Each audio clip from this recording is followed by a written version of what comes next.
Okay, Gilbert High School. Thank you so much for coming today. Welcome to our 2025 Black History Month celebration.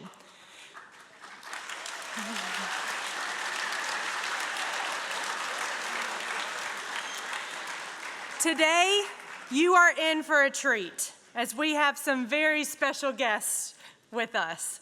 The panel you see before you are alumni of the Lexington Rosenwald School. The Rosenwald School, located on Hendrick Street in Lexington, first opened in 1928. It was the segregated school for Lexington, Red Bank, Pillion, Gilbert, and even some of Irmo. It's in the earliest years, up until the late 1960s. In 1968, Lexington County integrated, and in 1969, the Rosenwald School became Lexington Intermediate School. In 2023, the African American history class at Gilbert High School started a project to collect the stories of the men and women who attended Rosenwald. That year, their class titled the work, "The Stories of Rosenwald," and interviewed 31 alumni. In 2024, the African American history class continued interviewing alumni and titled their work, "This is Rosenwald." That year, they recorded the stories of another 36 alumni. Those are the profiles that you have seen up on the stage this past week and that are out in the lobby today. We're going to watch a quick video that tells the story of that first group of students who took on the responsibility of telling the stories of so many men and women who called Rosenwald home.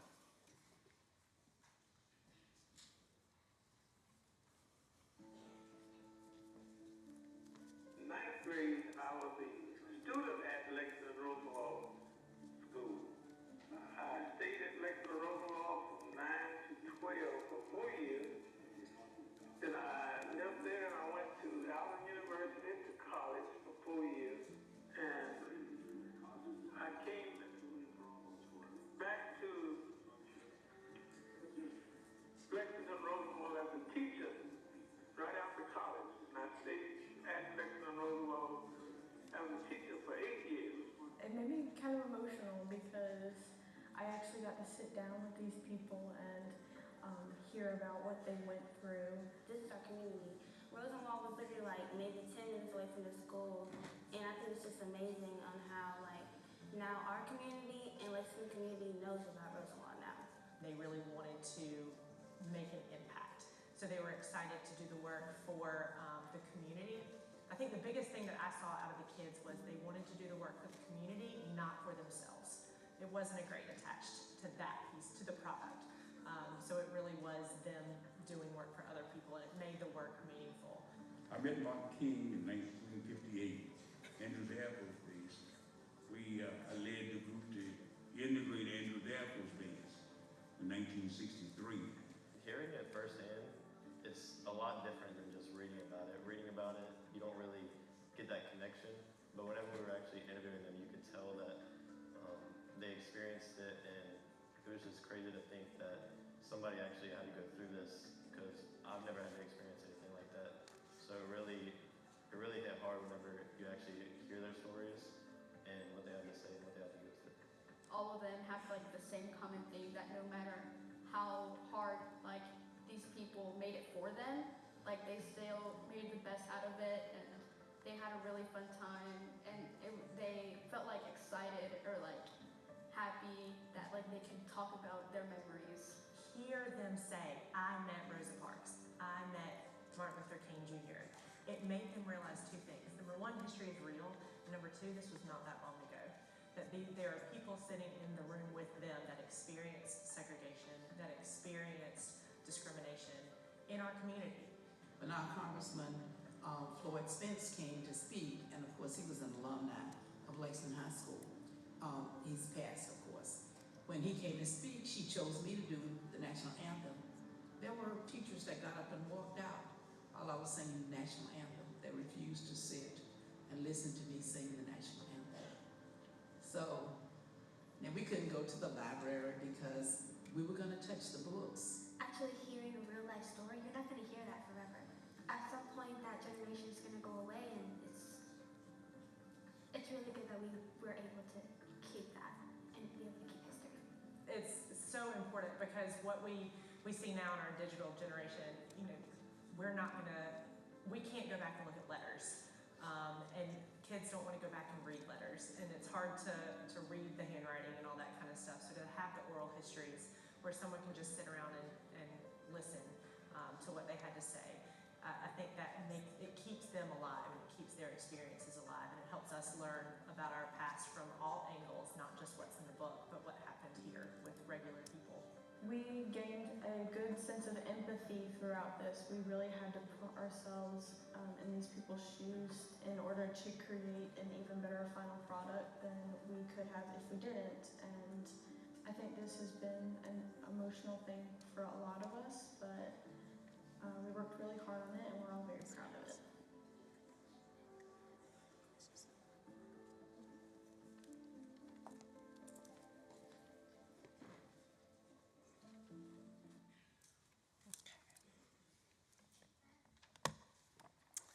At this time, I'm going to introduce our panelists to you today from let's see, this way to that way. Let's put it that way. We have Mr. Johnny Davis, Dr. Carson Wise, Ms. Saverna Scott, Ms. Constance Fleming, Ms. Ethel Corley, and Ms. Sandra Lights.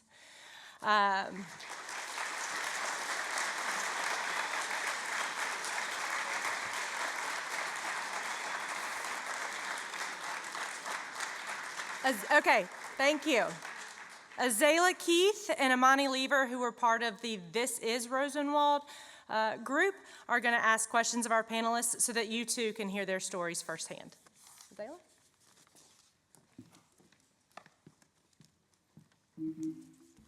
Could you please briefly explain to us what Rosenwald is and what it means to you?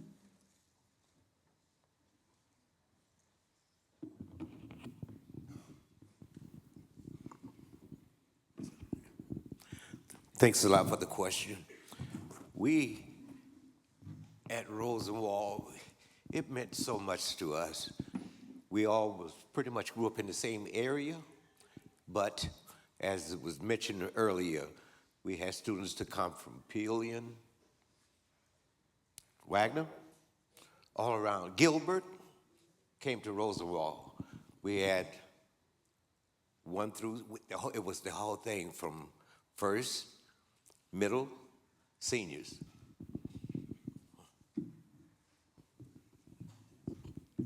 Same question? Same question? Same question. Yes, sir. Okay. You start off standing. Rosenwald was our primary school, really our high school here in the county. And certainly there was tributary schools that fed into Rosenwald. And Rosenwald, when you got past the 6th grade, that's where you went to school, especially if you were black, because there was a school right down the street from me, you couldn't go there. So Rosenwald was really the primary, was the center of our heart. And we treasured that place. And we went there with much pride, and many of us accumulated and accomplished great things in life as the basis of going to Rosenwald. Rosenwald was our school, period. Rosenwald was everything to me, starting from the 1st grade all the way up to 10th. And the reason why we stopped at the 10th grade was because the schools were being integrated. And sure enough, we were some sad kids because we knew that we were going to be leaving our friends and our families and everything. And some went to Lexington High. I was one of the fortunate that I graduated from C.A. Johnson High School in Columbia, which was truly, truly nice. And but I would always, stay in touch with all of my friends and family when we integrated. But it was family. I think just piggybacking, the bottom line is Rosenwald was home. Rosenwald was where we got our start. Rosenwald was where we learned how to treat each other. Rosenwald was where we learned the basics, how to read, how to write, how to be respectful. Because truly, if something happened at school, that problem was going to beat you home. And they didn't mind letting your folks know what had happened throughout the day. So you just got ready for that when you got there. So it was everything to our community. Rosenwald is our education foundation. Rosenwald opened in 1929. The school was funded in part by Julius Rosenwald, who was a Jewish philanthropist. And also the residents, the members of the African American community, provided funds to build the school.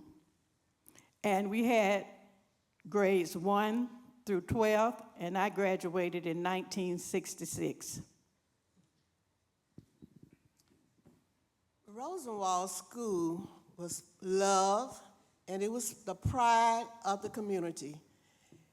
It was composed of students and teachers who lived in the nearby communities, and we learned, we loved each other. We were punished when we did wrong, but we always knew that our punishment were the results of something that we had done wrong, and it was done in love. Rosenwald will always be dear to our hearts and to our minds. We love that school, and we are so thankful for the education that Rosenwald allowed us to obtain. And for that reason, we always say we love Rosenwald. Thank you. When thinking about your time at Rosenwald, were there any significant historical events that impacted your life? Yes, I attended in the 1960s, and this was the civil rights era. And during that time, there was a lot of local and national marches, speeches, and sit-ins.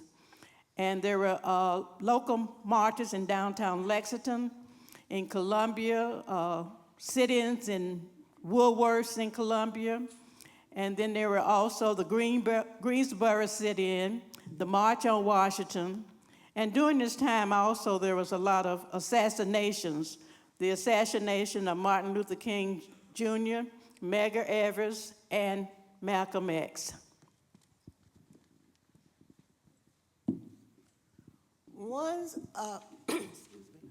One significant historical event that impacted my life was the passage of the Civil Rights Act in 1964 that was signed by Lyndon B. Johnson.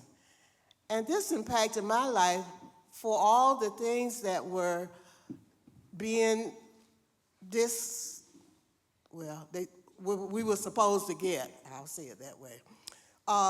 This law passed said that we would end segregation in businesses, in schools, in theaters, in swimming pools, libraries, and all the public schools were supposed to be desegregated. This law also banned unequal voting registration requirements. And this impacted me because as I was going to school, and as someone has already stated, we had very limited resources. For the very first time, I was able to go to the little library downtown Lexington. And I was able to go in, and I was able to do the research that I needed to do for a project.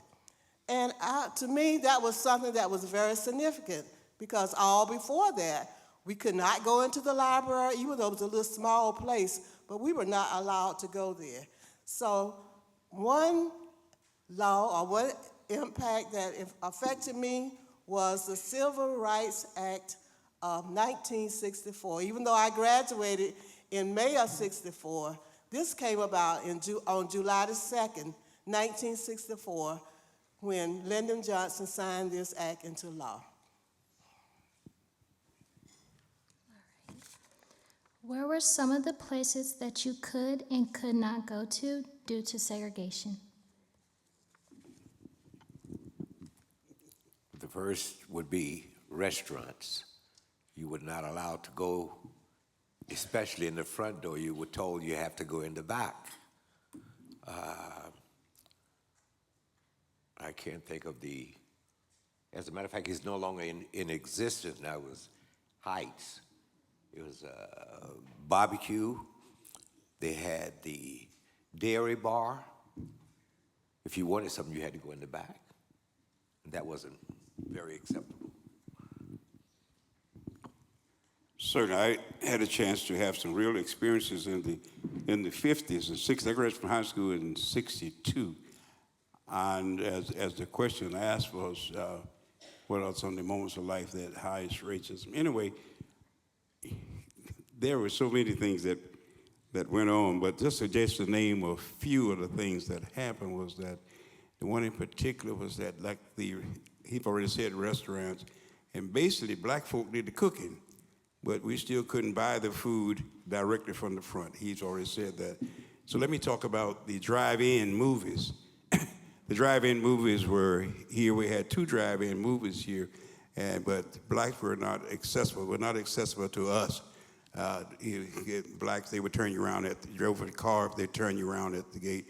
And we had a theater, movie theater downtown in Lexington. And in the movie theater, blacks sat up top and others sat at the bottom. And always when they got in line, who care who was, you always knew you were going to be second. Whoever else be first, you knew you were going to be second when you got there. There were so many little incidents that took place when I was growing up.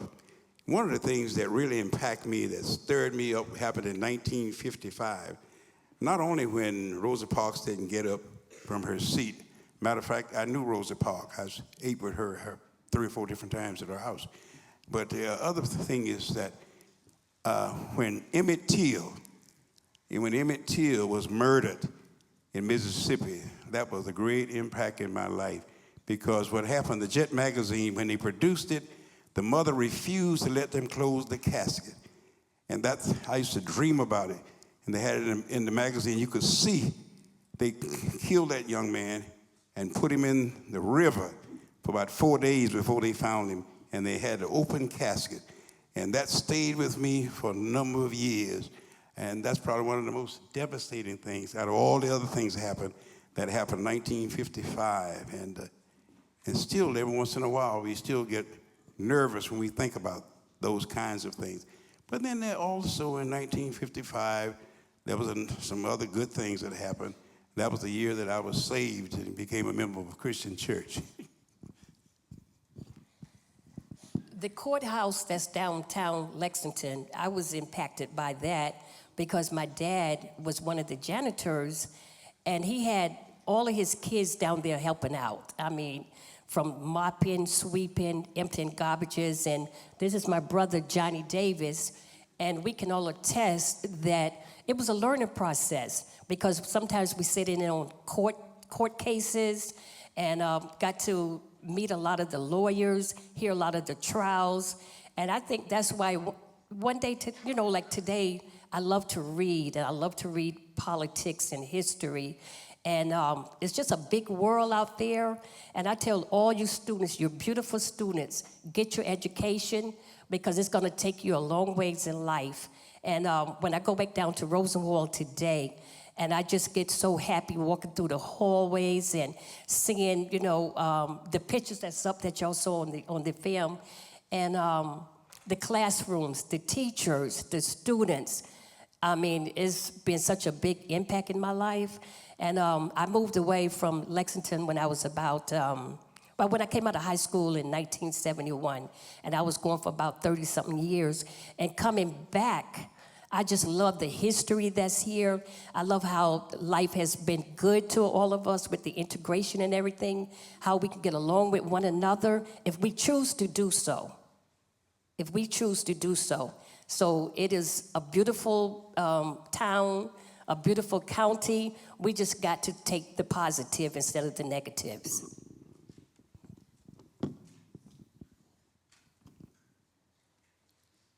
Thank you. And can you tell us why do you still choose to continue the legacy of Rosenwald? The legacy of Rosenwald, as far as we are concerned, and many in this area, will live on forever. because we intend to pass that on. My experience was twofold. Well, not two, probably three. My mother attended Rosenwald, and my aunt attended Rosenwald. My uncle attended Rosenwald. So they kind of passed that down to me. And I was a little upset when I found out I wasn't going to be able to graduate. But that's all right. I attended for 10 years. And after attending for 10 years, integration came, and we went to graduate from Lexington High. But the foundation that I got from Rosenwald within those 10 years carried me through the next years. Because when I went to Howard University in Washington, D.C., and I took the freshman entrance exam, I completely missed my freshman year and a large portion of my sophomore year based on what I had learned when I was at the 10 years that I was at Rosenwald. So from that standpoint, that moved me right along. Then when I came back, much to my surprise, some years later when I graduated, I ended up finding myself in a position where I took the NTE because I decided I wanted to get my teacher's certificate. Got it. Made an A. Don't ask me how. I don't know. Got the job there, and for 34 years, I taught at the same school that I went to for 10 years. So therefore, 44 years of my life has been spent walking up and down those halls.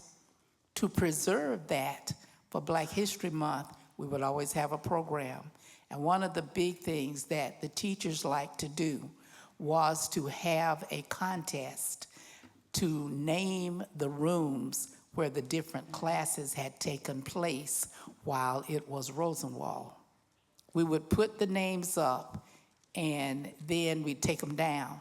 And then about 2 weeks before, we would ask them, did you go by there? Do you remember where home ec room was? Do you remember where we took ag? Do you remember where the chorus practiced? And we made a contest out of it. In the process, they learned about Rosenwald. So again, we continued to watch Rosenwald be a part of everyone's life.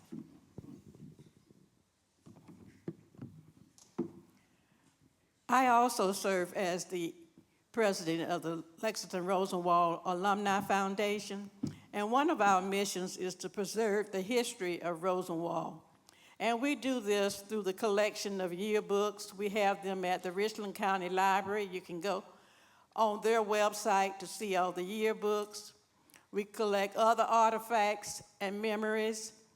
And Rosenwald was a place of family and community. It was where we had plays, operettas, banquets, PTA meetings, football and basketball games. So it was an enjoyable time in my life. Certainly, let me just join in to just tell you what the foundation I got at Rosenwald. And since that time, being at Rosenwald, I've earned 5 college degrees based on what Rosenwald prepared me for. Not only that, I pastored for 32 years in Northern Virginia. I was the vice president of the second largest African-American convention in this country. I went to be the vice president of that. And all of that I credit to my foundation I got at Rosenwald. I earned 5 different degrees based on a desegregated school. And they prepared. I graduated from Howard. I went to Wesley. You name the schools I went to, and I got an honorary notion at Harvard, and came out of little Lexington, Rosenwald. Lexington Rosenwald School, and I want the world to know that. All right. Who was the biggest influence on your life growing up? Well, growing up in Lexington, the biggest influence in my life was my mother. My mother became a widow at a very early age, and she had 6 children and 1 niece that she was responsible for. She did get some assistance from other family members, but she was the main one. Now, my mother insisted that we all get an education. She was insisting that we graduate from high school, that we become independent, and we become self-sufficient. She also taught and made us go to Sunday school and church.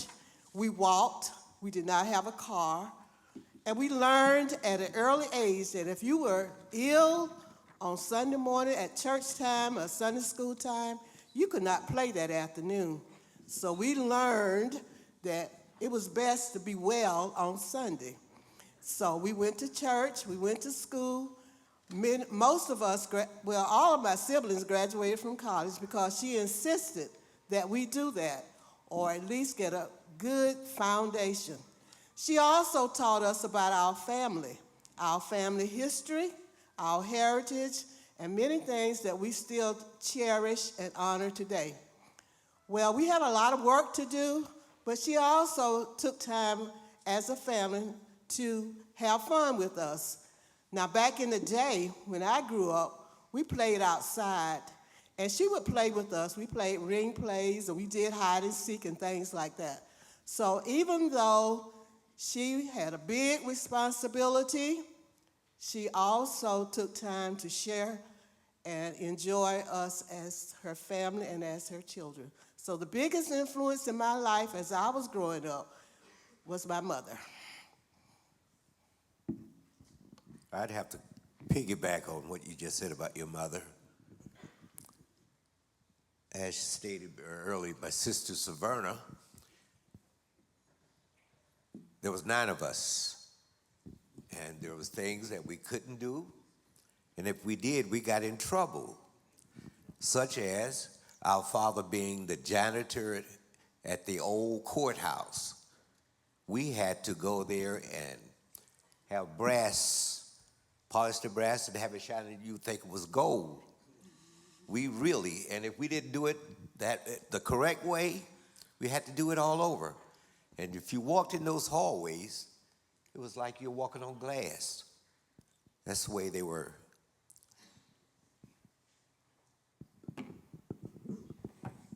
My dad, my mom, my aunt, and my 5th grade teacher they just instilled a lot of confidence in me, a lot of courage. To have a teacher, 5th grade teacher, her name was Mrs. Suber, she would just tell us, how beautiful we were. She would make sure that we took time with homework to help each other, to just to be there, but always had a smile. And we were in her 5th grade class when we got the news that John F. Kennedy was assassinated. And she had, in other words, she gave us time to grieve because there was a lot of outbursts of crying and screaming. And from that day forward, I always admired her, but I just remember how she gave us time to grieve with the sad news that we had heard that it was assassination in November of that particular year. I think it was 62, I'm not for sure. But they really, instilled a lot of courage and confidence, and teachers are some of the best. When you have a teacher that you can confide in or just to talk to or whatever, they're going to be a friend for life. So when you're out there in the big world, like how, we are seniors now, and you can reflect back on your childhood and think about some of your teachers and how they had a big impact on your life, it makes you feel good. So this panel up here, we made it. We're still doing good things and we're giving back to the community, and that's a good thing.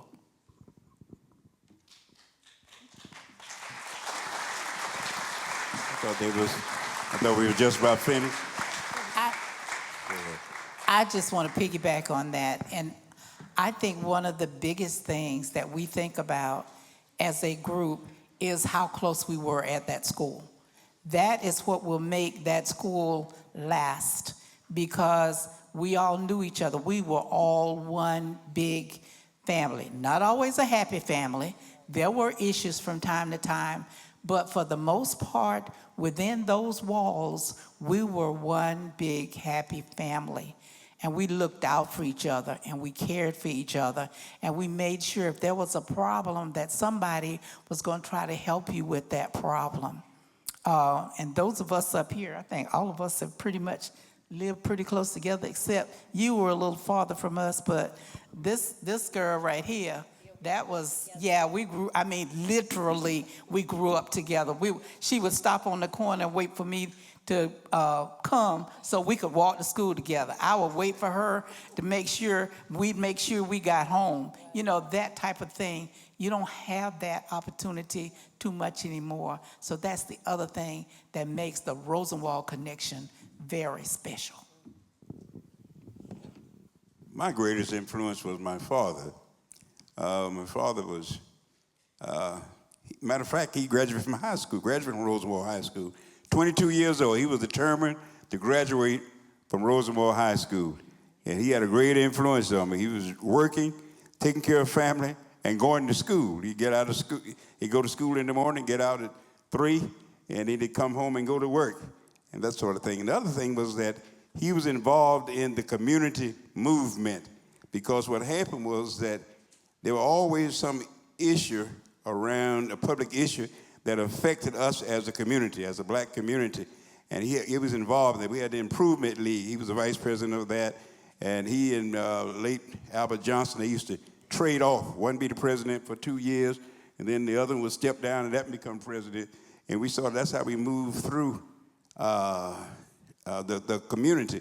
And my father was a great influence. Now, I never forget one last incident was right here, was that I came home one day from school, and he asked me, he said, "What did you learn today?" I said, "Well, nothing." He said, "Well, if you didn't learn anything, you need to stay here and work for me in the field." And so from that day on, I learned something. Every day I would leave the house, I'd come to go to Rosenwald, I made sure I learned something that day. So when I came home in the evening, if he asked me, I could tell him what I learned.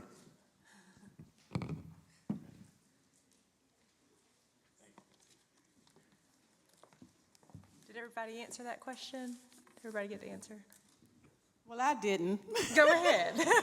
But my sister Sandra, my influencer was my mother also. As she said, we had 6 of us. It was I had 5 siblings, and she ended up raising 13 children. She had 6 biological, but she raised 13. And also, in addition to my mother, there was teachers in high school and the elders at my church.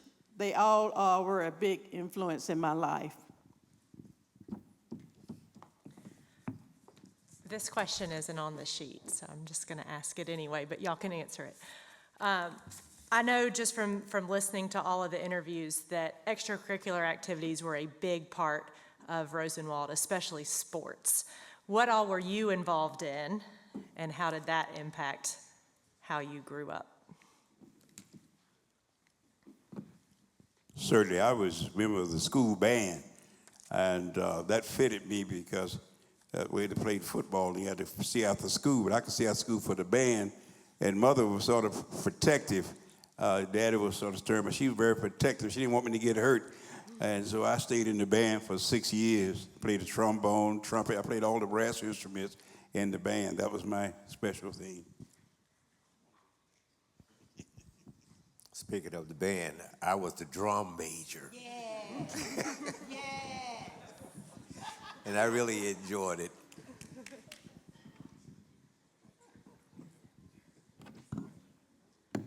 I love basketball.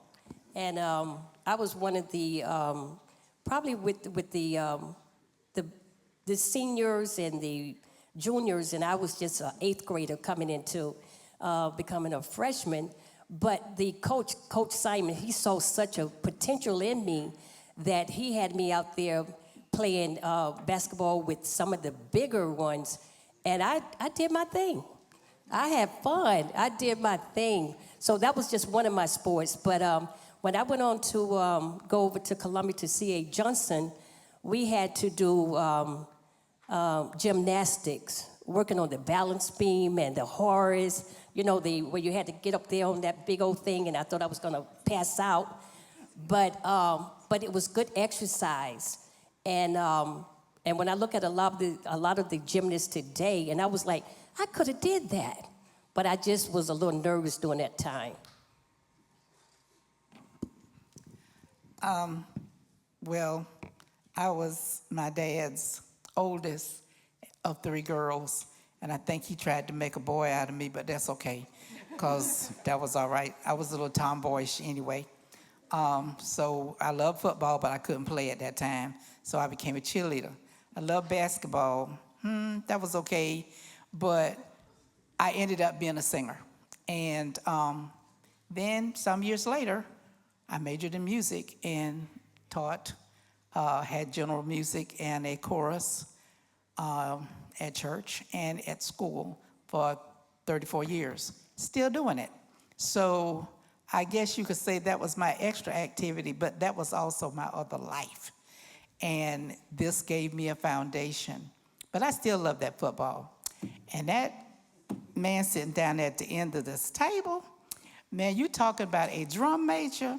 When that whistle blew and he leaned back, oh my goodness, I will forever see him doing that.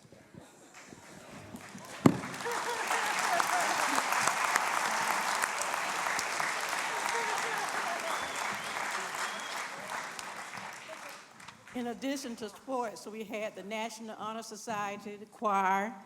We had like homemakers. I think it was called the National Homemakers Association, NHA. We had the agriculture. What was that called? NFA. And New Farmers of America. I became a member of the basketball team in 7th grade. And played until through my senior year, and we were pretty good. We had won some championships and upper state championships. One of the pictures you saw earlier was a screen that there was safety patrols. That was the picture that they showed on the screen, and we had to maintain order in the halls during change of classes. Well, I too love sports, and I participated on the girls' basketball team. And I did fairly well there, and to this day, I enjoy watching all sports, and I just love to watch the girls' college basketball teams. And sometimes I feel like I'm coaching, but I know that I'm not. But I think by playing basketball in high school and at home, we had a basketball goal and everything. And to this day, I just still love basketball. I also participated in some other activities. We had a library club, and I was on the Honor Society, and I did a little band. I didn't do what I was supposed to do with the band, but I was there. And as someone said, it allowed me to get to the football games on Friday night. So I took advantage of that. So overall, extracurricular activities were important, and it gave us a little extra things to do other than what we did at home. So they were good. Enjoyed them. Alrighty. If you could give some advice to the young people in this room, what would it be? If you could give some advice to the young people in this room, what would it be? Well, my advice to a young person today is to strive to meet your goals, set some goals that you would like to do, and do the best that you can to obtain those goals. And I will let you know that it'll be hard sometimes. You'll have hardships, and sometimes you may even fail. But always remember that if you want to do it, you should not allow anyone to tell you that you cannot do or be whatever you want to do. So just set your goals, do the best that you can, understand that it will not be easy all the time. You'll have ups and you'll have downs, but if you want to, you can succeed at whatever you want to do.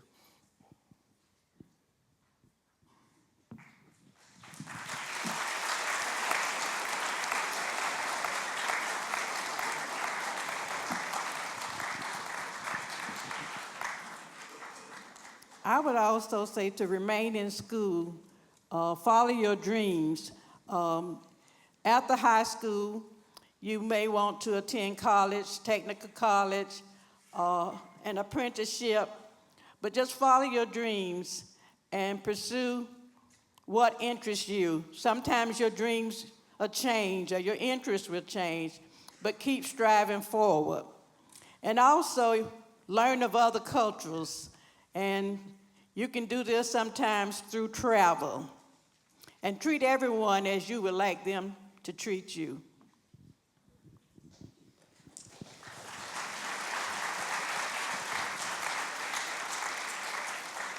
I like to say, sing your song, not your neighbor's song, not your mama's song. Sing your song. Because you know what? When all is said and done, that's all you're going to remember is your song. Sing your song.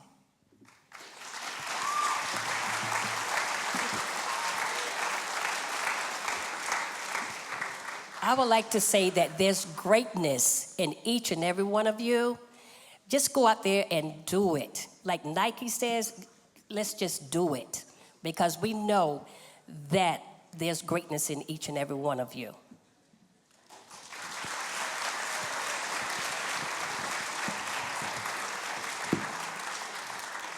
I don't want to be too redundant, but I agree with everything Liv said down there. So one added thing I would tell young people was one of the things that you should maintain what I call turtle instinct. That means if you fall down, keep kicking until you can get back up. That's what happened with a turtle. You even know what a turtle is? Yeah, a turtle is. When he turned over on his back, if you leave him alone, he'll lay there quiet for a while. When everything gets settled, he started kicking, and next thing you know, he's on his feet again. So my thing, what I would tell you is that maintain a good turtle instinct.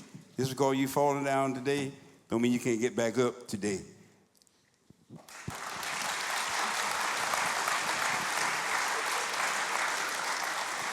I would just like to say to all you students, you're so pretty.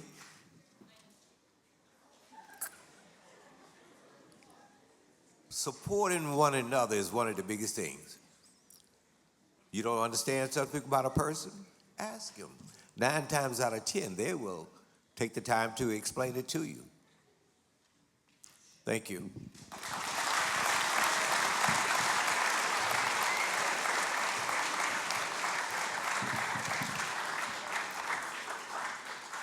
Miss Fleming, I had to write that down. Sing your song. I love that. And I love the turtle, too. I can see that turtle right now on the ground. That's great. We have just a few more minutes. Is there anything else y'all would like to say that you did not get to say? Anything that you want to talk about growing up, or any other advice for our students today? One of the things that I like to really know that, matter of fact, the first African American to apply for acceptance to Clemson College was a graduate of Rosenwald High School.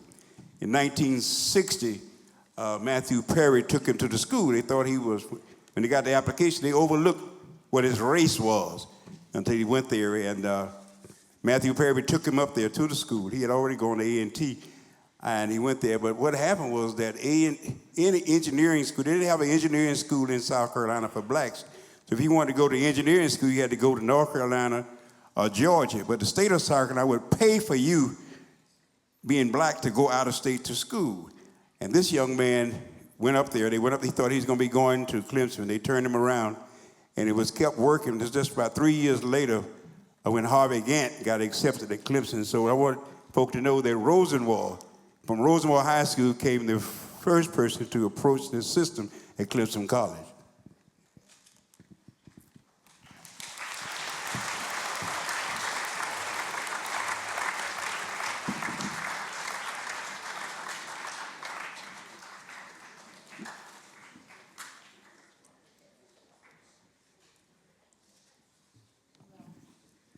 I would just like to say that we've enjoyed learning from each other once again about our experiences at Rosenwald. I found out some things from my panelists and other students, alumni, that they told stories that I was not even aware of. So we've learned a lot, and we hope that you have also.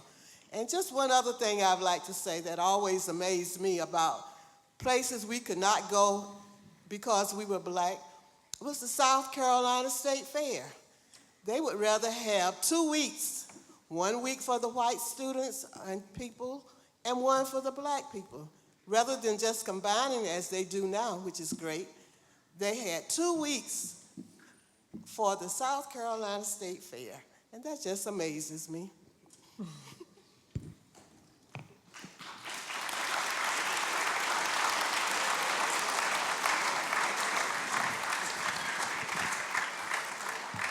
The teacher in me would like to say thank you for being the audience that you have been and giving us the attention that you have given us. So please give yourselves a hand.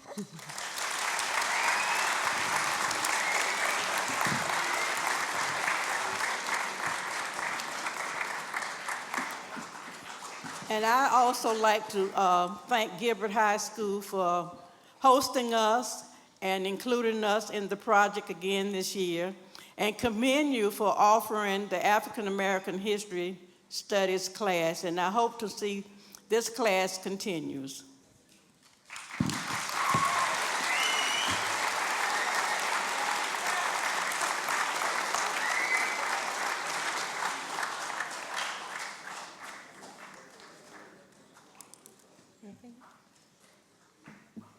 Ms. Metz, I didn't forget about you. We thank you also.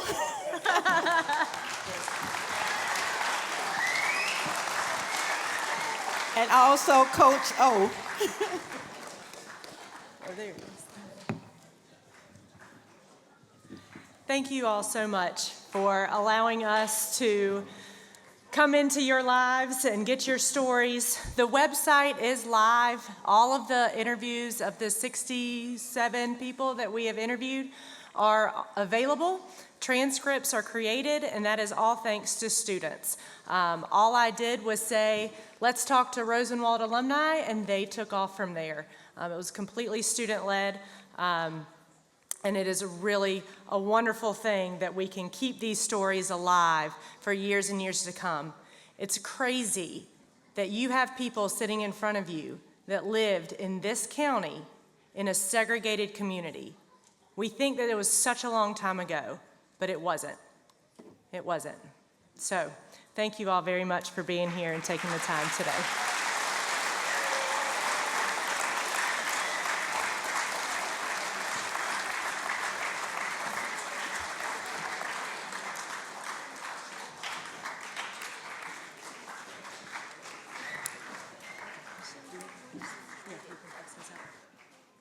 Mr. Dixon, how do you want us to go to fourth block? Okay. Dismiss back to fourth block.